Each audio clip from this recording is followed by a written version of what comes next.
à 22 ans, dans la nuit du vendredi au samedi 11 juin dernier, Christina Grimmie, une jeune artiste chrétienne, a été assassinée après avoir terminé l'un de ses concerts.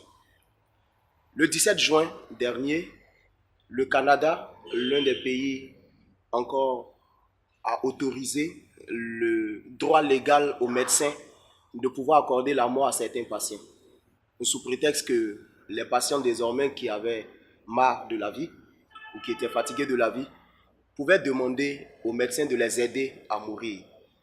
De plus en plus, lorsque nous suivons l'actualité, le monde va de mal en pire. Nous voulons nous poser cette question aujourd'hui. Est-ce la fin du monde? Est-ce une prophétie de la Bible qui est en train d'arriver? En compagnie d'un homme de Dieu aujourd'hui que nous recevons sur le plateau de À cœur ouvert, nous allons ensemble, à la lumière de la parole de Dieu, décrypter cette actualité. Et je vous prie, mesdames et messieurs, amis téléspectateurs de Merveille TV, de vous asseoir confortablement et avec moi en recevant le pasteur Kipré Marius. Pasteur, bonjour. Bonjour, chef frère. Merci d'accepter notre invitation sur le plateau de À cœur ouvert. C'est moi qui vous remercie. L'émission de Merveille TV où des hommes de Dieu que nous recevons sont vraiment libres et parlent en toute vérité au sujet de ce qu'ils pensent, bien sûr. Et avec vous aujourd'hui, nous parlons de l'actualité, la fin du monde, la fin des temps, décryptage avec l'actualité. Déjà d'entrée, nous allons vous demander de vous présenter à nos téléspectateurs qui ne vous connaissent pas. Le pasteur Kipré Marius. Voilà, je suis le pasteur Kipré Marius. Je suis le président fondateur du ministère des œuvres de Dieu pour la vie éternelle, en abrégé Haute-Vie. Ministère qui est basé à Yopougon, en Anéré, au premier carrefour école libanais en face de la SGPC, bien sûr. C'est un ministère qui a 2 ans d'existence. Donc nous sommes là pour le salut des âmes. Donc voilà un peu en quelques mots. D'accord. Donc pasteur, vous qui êtes là pour le salut des âmes, donc vous qui travaillez à cela quotidiennement, quel est votre regard sur l'actualité aujourd'hui tel que le monde nous le présente? Quel est votre regard en tant que serviteur de Dieu? Okay, je vous remercie d'abord. Je remercie Merveille TV pour l'opportunité qui m'est donnée en tant que l'humble serviteur du Seigneur, de pouvoir parler de l'actualité et de pouvoir aussi toucher le plus grand nombre de personnes quant à la propagation de l'évangile, qui est la chose la plus importante. Mais il faut dire que l'actualité est alarmante. Elle est alarmante en ce sens que nous constatons grand nombre de déviations. Est-ce à dire que ceux qui nous dirigent ont déjà dévié et qu'ils veulent forcément trimballer dans leur chute le plus grand nombre de personnes? Mais nous constatons vraiment une grande déviation. On entend des guerres par-ci et par-là. Des nations s'élèvent contre d'autres nations. Nous voyons des pays qui prennent des lois pour autoriser à 2 hommes de se marier. Et même l'Église même elle-même aussi est en train de tomber. Quand je parle de l'Église, je parle de l'Église en petit e, est en train de tomber dans cette bassesse. Et les nations autorisent aussi les femmes à se marier ensemble. Tout dernièrement, en regardant sur Facebook, j'ai découvert que le Canada avait même autorisé la relation sexuelle entre un homme et un animal. Nous sommes en train de convenir et de comprendre combien de fois l'homme est en train de tomber bas. L'actualité est alarmante, mais la question est-ce qu'elle est alarmante pour les chrétiens? D'accord, est-ce qu'elle est alarmante pour les chrétiens?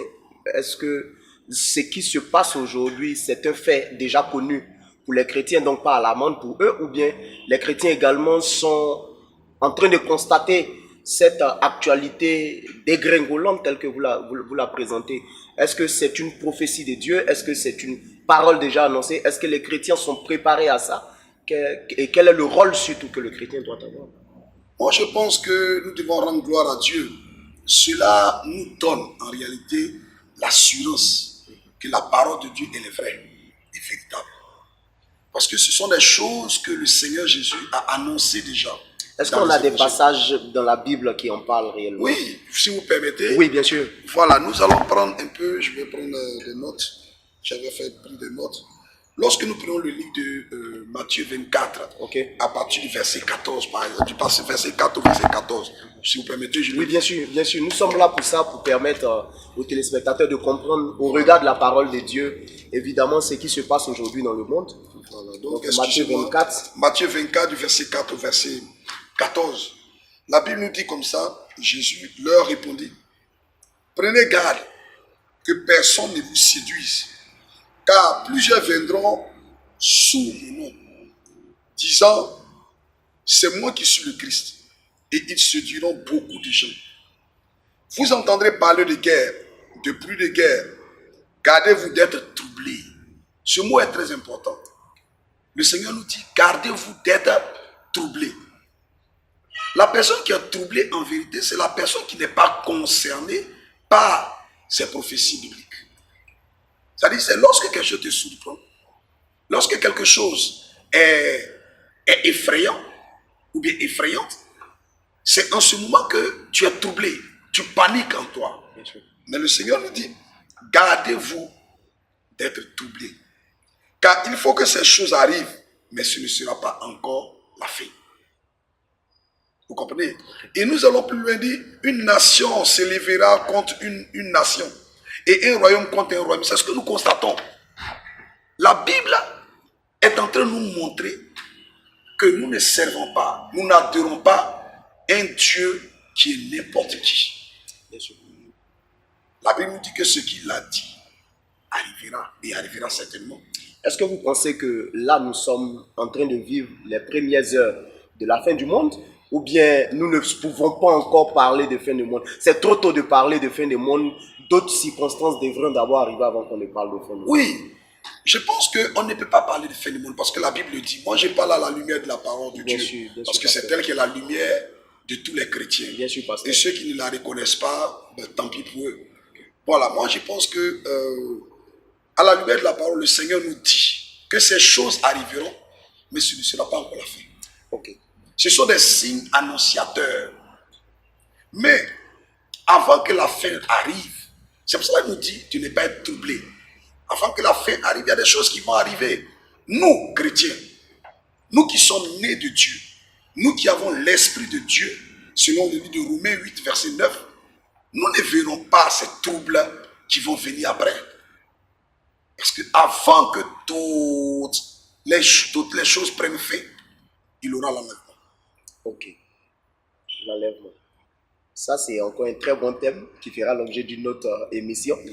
Déjà, je voudrais que vous nous disiez, pasteur, est-ce que aujourd'hui, dans ce chaos présenté, quelle est la place, quel est le rôle, pour dire exact, le rôle que l'Église doit jouer dans ce monde qui se dégringole au fur et à mesure? Quel rôle l'Église doit jouer? Chers frères, je pense que l'Église a un rôle très important. Mais l'Église n'a pas encore compris l'importance de son rôle. Vous savez, il y a une définition étymologique qui est donnée au mot Église. En fait, ce n'est pas le mot Église dans son sens propre, c'est en quelque sorte les personnes qui sont retirées du monde et qui sont appelées pour un but bien donné. Vous comprenez bien?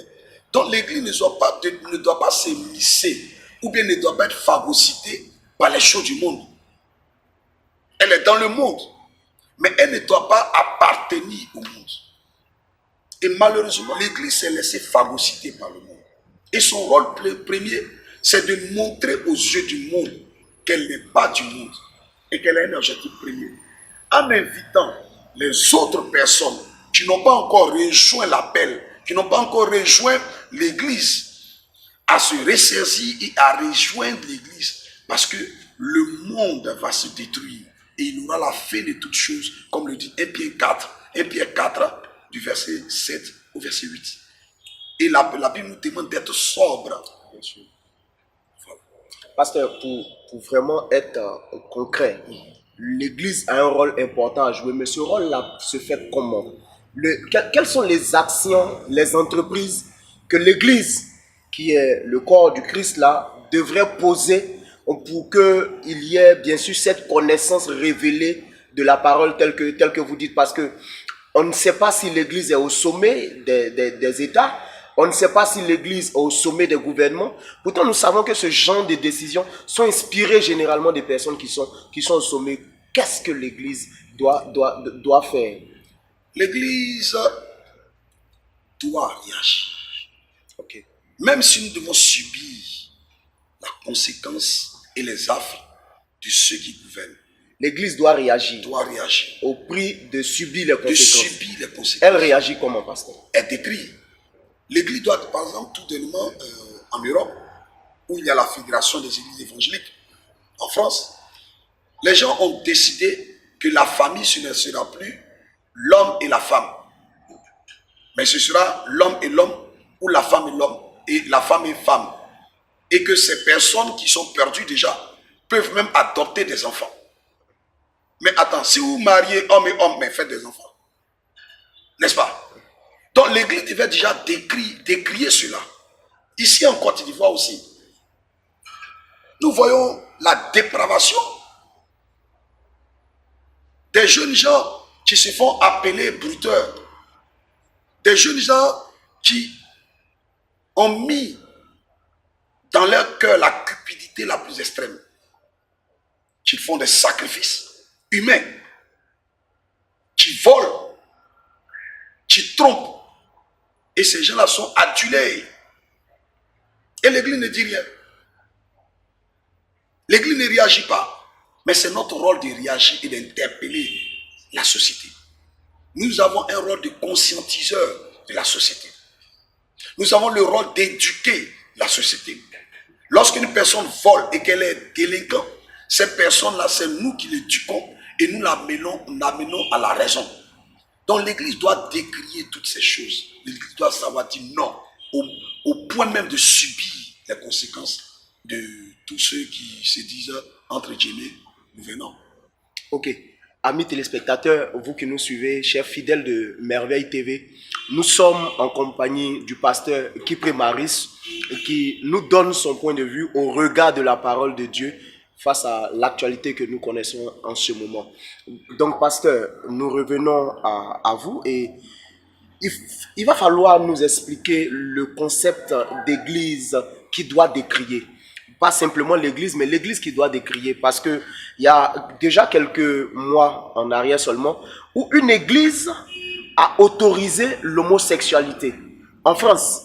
Et si l'église doit décrier, en même temps, l'église accepte, vous conviendrez avec moi que ça devient flou pour les personnes que vous appelez les non éclairés, mais qui voient à l'horizon une église qui accepte et une église qui doit décrier. C'est quoi la différence ou c'est quoi la balance juste ou l'équilibre juste pour dire que c'est une église positionnée selon le Seigneur et qui doit décrier cette actualité? Non, il faut pas faire d'amalgame. Ok. Il ne faut pas faire d'amalgame. Une église est une église. Comme je l'ai dit, selon le thème étymologique, on dit ecclésia. Ecclésia, c'est-à-dire c'est ekelao. Le nombre de personnes, c'est des personnes qui sont sorties du milieu du monde et qui ont été appelées pour un objectif bien donné. Et la définition de l'église dans la Bible, c'est-à-dire que c'est l'ensemble des personnes qui ont été appelées du milieu du monde. C'est-à-dire des personnes qui ne vivent pas selon les choses du monde. Des personnes qui ne vivent pas en accord avec la dépravation du monde. Donc si quelqu'un se fait appeler église et qu'il accepte l'homosexualité, c'est une secte pernicieuse. Ils ont un problème de délivrance. Okay. Vous comprenez bien? Problème de délivrance. Ils ont un problème de délivrance complètement. Okay. Ce n'est pas une église. Il ne faut pas confondre. Souvent nous voyons dans... Vous savez, la cupidité a gagné beaucoup de choses dans l'église. Les gens ne veulent même plus dire la vérité aux gens. Il ne s'agit pas de remplir une église ou bien un bâtiment, le faire appeler église, ou même la 10e partie de ces personnes ne sont même pas sauvées. Nous sommes là pour sauver les âmes. Il faut leur dire la vérité. Vous comprenez bien? Lorsque quelqu'un vit dans la débauche, il vit hors de cette parole, il faut le ramener à l'ordre. Et s'il ne veut pas, il perd son âme. Et puis, comme les Anglais disent, up to him. Et personne n'est responsable. On l'a déjà prévenu. Ok, il n'y a pas de problème. Pasteur, selon l'actualité toujours, partout dans le monde aujourd'hui, chaque 1 heure, il y a au moins un chrétien qui meurt à cause de sa foi. Quel est le conseil, quel est l'encouragement que vous pourrez donner à ces personnes partout dans le monde? Il y a des pays en Afrique également qui subissent cette discrimination, ces problèmes avec leurs chrétiens. Quel est le conseil, l'encouragement que vous pouvez donner à ces bien-aimés fidèles qui certainement grâce à Internet vont nous regarder vis-à-vis de cette épreuve qu'ils traversent dans leur foi en Jésus? Je leur dis, je suis content qu'ils meurent pour leur foi chrétienne. Excusez-moi de choquer, mais c'est une vérité. Et la mort est un gain pour nous. J'aime quand les gens sont égorgés et tués parce qu'ils ont accepté Jésus-Christ. Nous n'allons pas être différents de l'église primitive. Malheureusement, le problème que nous avons, c'est que nous voulons, dans ce temps, l'église d'aujourd'hui, de nos temps, être différente de l'église primitive. Non. Si à l'église primitive, on tuait des gens par lapidation à cause de la foi en Christ, mais gloire à Dieu.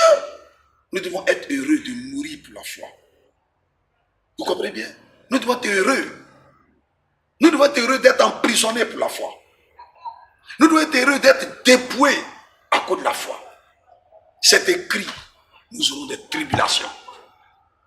On ne peut pas marcher hors de cette parole. Elle est véritable, c'est une prophétie vraie.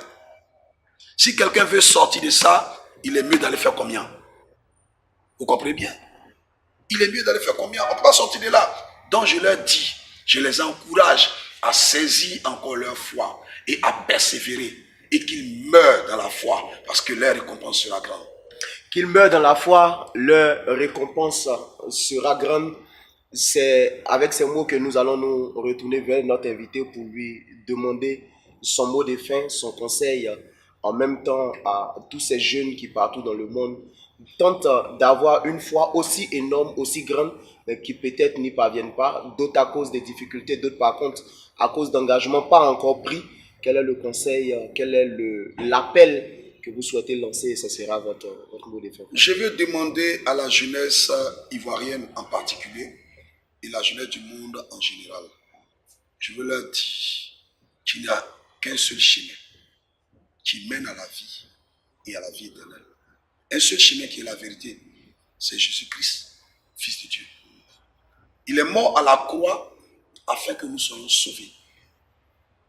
Il ne faut pas se laisser tromper. Il ne faut pas se laisser abuser.